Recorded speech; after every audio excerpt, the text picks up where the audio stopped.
Postulate 16. The SSS congruence postulate. If three sides of one triangle are congruent to three sides of another triangle, then the triangles are congruent. Example, given line AB is congruent to line AD, line BC is congruent to line DC. Prove. Prove that triangle ABC is congruent to triangle ADC.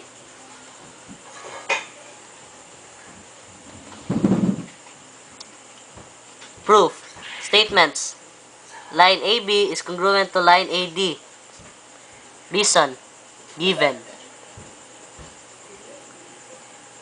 Line BC is congruent to line DC. Reason. Given.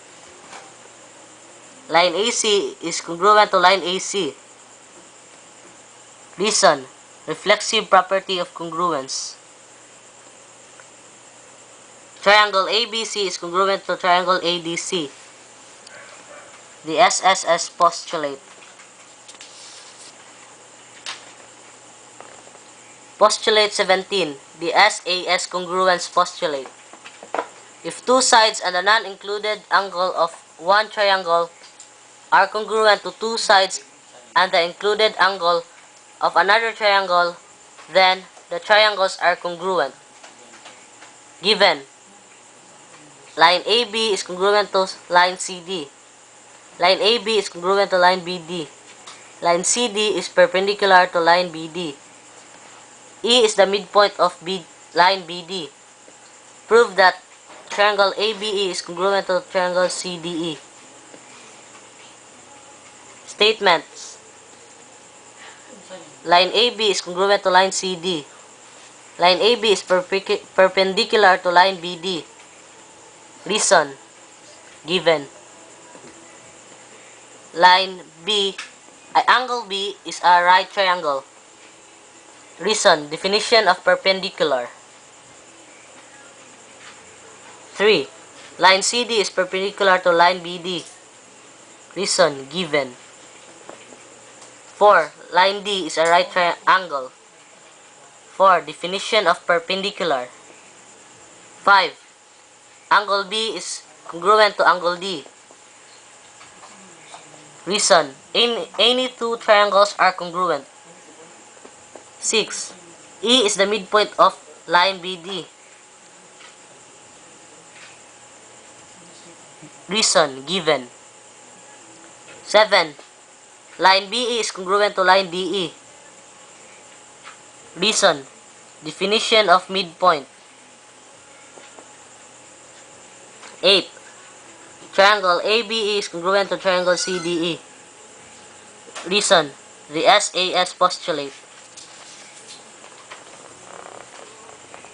Theorem 3-2. The SAA theorem. If two angles and the non-included side of another triangle are congruent to the corresponding parts of another triangle, respectively, then the triangle are congruent. For example, given line AC is congruent to line BD, line AC is parallel to line BD. Prove triangle ACE is congruent to triangle BDE.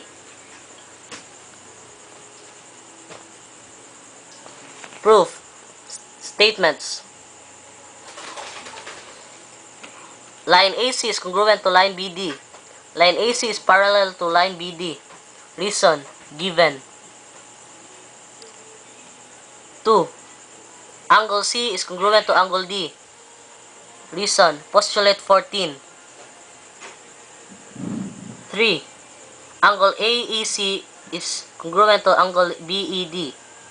Reason. Vertical angles are congruent. 4. Angle AC is congruent to angle BDE. Reason. SAA congruence theorem. Postulate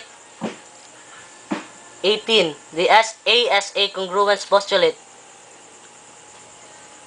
If two angles on the included side of one triangle are congruent to two angles and the included side of another triangle, then the triangles are congruent.